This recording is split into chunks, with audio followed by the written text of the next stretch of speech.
Hello, welcome to Kick-Ass Grandmaster Stangle. Today we want to work with keeping the assailant's hands off of you. If they can't get a hold of you, then you have an opportunity to escape. So Master Foster and my son Cody Stangle is going to show you evasive techniques. Sir. All right, I'm gonna have my hands up here. They're always up and ready. You can talk with your hands, whatever, make sure they're up here. So once they reach in, go out, just circular motion. You can come down. As long as they can't keep their hands on, get their hands on you, then they can't do anything. But understand you're going to have to escape at some point.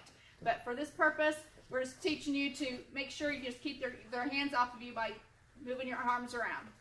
Okay, a couple more things to put in your bag of tricks. Thank you, sir. Thank you. Thank you for watching Kick-Ass Grandmaster Stangle. Remember, we want the good guy to go home safe.